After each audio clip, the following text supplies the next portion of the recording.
ಒಂದು golden thought ಇದೆ sir. If god shuts one door another door opens. ಭಾಳ ಮಂದಿ ಹೇಳ್ತಾರೆ ಸರ್ ನಂಗೆ ಮುಂದೆ ಏನೂ ಕಾಣವಲ್ತು. ನಾವು ಏನೋ ಮಾಡಕ್ಕೆ ಹೊಂಟಾಗ ಅಡೆತಡೆಗಳು ಬರ್ತವೆ. ಕೆಲವೊಂದು ಕೆಲಸಗಳು ಪದೇ ಪದೇ ಆಗೋದಿಲ್ಲ. ಅವಾಗ ಸರ್ ನಮ್ದು ಎಲ್ಲ ಡೋರ್ಗಳು ಮುಚ್ಚಿದು ನಮ್ಗೆ ದೇವ್ರ ಬಾಗಿಲ ಮುಚ್ಚಿಬಿಟ್ಟಾನ ಅಂತ ತಿಳ್ಕೊಬೇಡ್ರಿ. ಒನ್ ಡೋರ್ ದೇವ್ರು ಮುಚ್ಚಬಹುದು, ಇನ್ನೊಂದು ಡೋರ್ ಓಪನ್ ಇಟ್ಟಿರ್ತಾನೆ. ಬಟ್ ನಾವು ಅದನ್ನು ಹುಡುಕಬೇಕು. ಹುಡ್ಸಿದ ದೇವ್ರು ಹುಲ್ಲು ಮೇಯ್ಸಂಗಿಲ್ಲ ಅಂತಾರೆ ಭಾಳ ಮಂದಿ. ಮೇಯಿಸ್ತಾನ. ಹುಡ್ಸಿದ ದೇವ್ರು ಪ್ರತಿಯೊಂದು ಜೀವಿಗೂ ಹುಲ್ಲು ಇಟ್ಟಿರ್ತಾನೆ. ಅದನ್ನ ಎಲ್ಲಿ ಇಟ್ಟಿರ್ತಾನ ಹುಡಿಕೊಂಡು ಹೋಗ್ಬೇಕು. ಪ್ರಯತ್ನ ಮಾಡಿ ಹುಡಿಕೊಂಡು ಹೋಗ್ಬೇಕಲ್ಲ. ಆ ಪ್ರಯತ್ನನೂ ಮಾಡಲಿಲ್ಲ ಅಂದ್ರೆ ಮತ್ತೇನು ಮಾಡಕ್ಕೆ ಬರೋದಿಲ್ಲ. ಅದಕ್ಕಾಗಿ ನಮಗೆ ಯಾವಾಗಲೂ ಸರ್ ಲೈಫ್ ಒಳಗಡೆ ಎಲ್ಲ ಡೋರ್ಗಳು ಕ್ಲೋಸ್ ಆಗಂಗಿಲ್ಲ, ಡೋರ್ಗಳು ಓಪನ್ ಇರ್ತಾವೆ.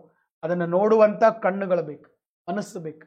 ಮತ್ತು ನಾವು ಯಾವಾಗಿದ್ರು ಸರ್ ನಾವು ಹೆಂಗಿರ್ಬೇಕು, ಅಪ್ಟಿಮಿಸ್ಟಿಕ್ ಇರ್ಬೇಕು. ಓಕೆ, ಆಶಾವಾದಿಗಳಾಗ್ಬೇಕು. ನಾನು ಬರೇ ಹಿಂಗಾಗತ್ತೈತಿ, ಬರೇ ಹಂಗಾಗತ್ತೈತಿ, ನೆಗೆಟಿವ್ ಥಿಂಕ್ ಮಾಡ್ಕೋತ ಕುಂಟ್ರೆ ನೆಗೆಟಿವನ್ನ ಆಗ್ತಾರೆ. ಓಕೆ, ಸ್ವಲ್ಪ ಪಾಸಿಟಿವ್ ಥಿಂಕಿಂಗ್ ಇರ್ಬೇಕು. ಪಾಸಿಟಿವ್ ಥಿಂಕಿಂಗ್ ಇದ್ರೆ ಸರ್ ಎಲ್ಲನೂ ಪಾಸಿಟಿವ್ ಹಾಕೊಂತ ಹೋಗ್ತದೆ.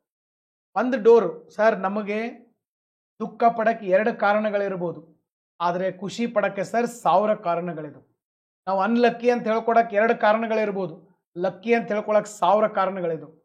ಎಷ್ಟೋ ಮಂದಿ ಎಕ್ಸಾಮ್ ಫೇಲ್ ಆದ ಕೂಡ ನಾನು ಭಾಳ ಅನ್ಲಕ್ಕಿ ಇದ್ದೀನಿ ಸರ್, 3-4 ವರ್ಷ ಆಯ್ತು ಒಂದು ಎಕ್ಸಾಮ್ ಆಗೋಲ್ತು ನಂದಂತೆ ಅನ್ಕೊಂಡಿರ್ತಾರೆ. ಅನ್ಕೊಂಡು ರೋಡ್ನಾಗ ಹೊಂಟಿರ್ತೀವಿ ಸರ್, ಒಬ್ಬ ಗಾಡಿ ತೊಗೊಂಡು ಹೋಗ್ತಿರ್ತಾನೆ, ಇನ್ನೊಂದು ಲಾರಿ ಬಂದ ಗಾಡಿಗೆ ಹೊಡಿತೈತಿ ಸರ್, ಅವನು ಬಿದ್ದು ಅಲ್ಲೇ ಒದ್ದಾಡಿ ಸತ್ತು ಬಿಡ್ತಾನೆ.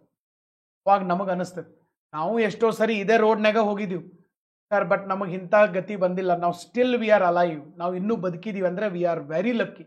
ಒಂದು ಎಕ್ಸಾಮ್ ಬಿಡ್ರಿ ಅದನ್ನು, ಮತ್ತೊಂದು ಇನ್ನೊಂದು ಬರೀಬೋದು. ಒಂದು ತಾಸಿಗೆ ಸರ್ 19 ಸಾವುಗಳಾಗ್ತಾ ಇದ್ದಾವೆ ಆಕ್ಸಿಡೆಂಟಿಂದ. ಓಕೆ, ಬಟ್ ನಾವು ಅದರಾಗ ಒಬ್ಬರು ಆಗಿಲ್ಲಲ್ಲ. We are very lucky enough. ಅರ್ಥ ಆಗ್ತಾ ಇದೆ ಸರ್. ನಾವು ನೋಡುವಂಥ